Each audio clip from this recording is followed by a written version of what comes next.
Hello, everyone, and welcome back to Talk About It in English. This is the place where we take the English you studied in textbooks and turn it into the English you actually need for your real life. I am Sarah, and I am so happy you are here with us today. And I am Mark. Good to see you all.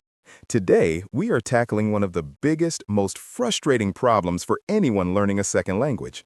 It is a moment of panic that happens almost every single day. Exactly. Picture this. You are leaving work, or maybe you are meeting a friend for coffee. You feel okay. You understand what is happening around you. Then, someone looks at you and asks the simplest question in the world. So, how was your day? And suddenly, your mind goes blank. You freeze. You try to look back at your day and you see a movie in your head of everything you did. You woke up, you had coffee, you took the bus, you had a meeting, you wrote emails, you felt tired. And your brain tries to translate that movie, scene by scene, into English words. But it is too much information. You start stuttering, you say things like, my day, it was big work, or I did many things. You feel awkward, the other person looks confused, and the conversation dies. We have all been there. The problem isn't that you don't know enough English words. The problem is that you are trying to translate your life word for word. That is slow and it is painful. Right. Native speakers do not translate their day. We scan our day, we pick a feeling, and we use a pre-made pattern to describe it. We think in blocks, not in individual words. So today, we are going to stop the translation habit. We are going to give you 3 specific story templates to answer the question, how was your day? We have a template for a busy day, a template for a quiet day, and a template for a tough day. By the end of this episode, you won't have to think about grammar when someone asks you this. You will just pick a template, fill in the blanks, and sound completely natural. If you are ready to stop freezing and start speaking, make sure you are subscribed to the channel so you never miss a lesson that helps you talk about your real life. Let's jump into the first template. Okay, let's start with the most common one, the busy day. I think for most of us, this is the reality 5 days a week. Definitely. But notice, when a native speaker has a busy day, they rarely just say, it was busy. That is grammatically correct, but it is a conversation killer. It doesn't give the other person much to hold on to. It sounds a bit flat. Exactly. We want to paint a picture of movement and energy. So template A is for when you have been running around, working hard, and you have lots of energy. We call this the non-stop day. The non-stop day. I like that. So, what are the key phrases we need for this? The first phrase is a fantastic idiom, rushed off my feet. Rushed off my feet. This gives such a clear image.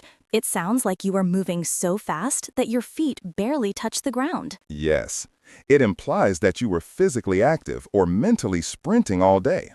It is much stronger than just saying I was busy. It tells the listener that the demand on you was high. So, if I ask you, Sarah, how was your day? I would say, oh, it was manic. I was rushed off my feet all morning. Notice that word manic. It means crazy busy, almost chaotic. But focus on the phrase rushed off my feet. Try saying that out loud right now. Rushed off my feet. It flows together, doesn't it? You don't say, rushed off my feet. You connect it. Rushed off my feet. Perfect. Now the second phrase for the non-stop day is for those of you who work in offices or have lots of appointments. It is back to back. Back to back. This literally means 2 things with their backs touching, so there is no space between them. When we use this about time, it means one event finished and the next one started immediately, with 0 break in the middle. Exactly. You usually use this with meetings, calls, or clients. If you are a hairdresser, you had clients back to back. If you work in sales, you had calls back to back. So Mark, let's role play this. How was your day? Honestly, it was intense. I had meetings back to back from 9 until 5. I didn't even have lunch. That is a great answer. It tells me exactly why you were tired, without you needing to list every single meeting you had. You just used one block. Meetings back to back. And the third phrase for this template is a bit of hyperbole or exaggeration, which we love in English. It is, I barely had time to breathe. I barely had time to breathe. Now, obviously, you did breathe. If you didn't breathe, we would be having a very different conversation right now. But this phrase expresses the feeling of pressure. It means there was no moment to pause, to think, or to relax. It's very dramatic, but very common. It emphasizes that you are in demand. So let's put these three together into a full answer. Imagine you are leaving the office. You look exhausted but accomplished. Someone asks, "How was your day?" You could answer, "It was nonstop. I was rushed off my feet. Just meetings back to back. I barely had time to breathe." Do you hear how natural that sounds? It flows. And you didn't have to translate, "I woke up, then I had a meeting, then I had another one." You just used the block. Let's try a variation. Maybe you aren't in an office. Maybe you work in a restaurant or a shop. Mark, how would you use this template? I would say, "Oh, it was crazy. The shop was packed. I was rushed off my feet serving customers back to back. I barely had time to breathe." See, the same template works for a CEO and a waiter. That is the power of patterns. I want you to try this one. I am going to ask you the question, and I want you to answer out loud using one of these phrases. Ready? So, how was your day? Did you say it? Did you say, "I was rushed off my feet," or "I had meetings back to back"? Good. That is template A. Now, let's lower the energy a little bit, because not every day is a marathon. Sometimes work is just work. Right. Sometimes nothing special happens. And this is actually the hardest type of day to describe for learners. Because if nothing happened, you think, "What do I say?" And often students will say, "It was normal," or "It was fine." Again, this shuts down the conversation. It implies you don't want to talk. We need a way to say nothing happened, but still sound friendly and open. So, this is template B, the same old day. This is for those days where you followed your routine, you did your job, and everything was steady. The first key phrase here is really useful. Low key. Low key. L-O-K-E-Y. In music, a low key is deep and quiet. In life, a low-key day is relaxed, not stressful, and simple. It is a very positive way to say boring. If you say, "My day was boring," you sound unhappy. If you say, "It was pretty low-key," you sound chill and content. So, Sarah, how was your day? It was pretty low-key, actually. Just stayed in the office and got some work done. That sounds nice. It sounds like you were in control. The next phrase for this template is caught up on. To catch up on something. This means you were behind on tasks or you had a pile of work waiting and you finally did it. It feels productive. It answers the question, "What did you do?" without listing every task. You can say, "I caught up on emails. I caught up on paperwork. I caught up on my reading." It is a great phrase because it implies you were busy, but in a quiet, organized way. So, Mark, how was your day? Not too bad. I finally caught up on all that admin I needed to do. And the final phrase for template B is a classic idiom. You might have heard this one before. It is same old, same old. Same old, same old. It is short for the same old thing. It means nothing has changed, my routine is the same, but I am okay with it. We often use this when we don't really have any news to share. It is a friendly way to say, "My life is routine." So, let's mix these together. If someone asks you, "How was your day?" and you really have nothing exciting to tell them, don't panic. Don't look for a story that isn't there. Use the template. You could say, "Oh, same old, same old. It was a pretty low-key day, just caught up on some emails." That is a perfect answer. It is polite, it is natural, and it takes zero energy to say. Let's practice the pronunciation of catch up on, because when we speak fast, it sounds like one word, catch up on. Can you try that? Catch up on. I caught up on emails. I caught up on housework. Great. So now you have the non-stop day and the same old day. But we have to be honest, sometimes days are just bad. Yes, sometimes you are exhausted, frustrated, or just ready to go home. And you need English for that too. You don't want to fake toxic positivity, but you also don't want to sound like you are complaining too aggressively.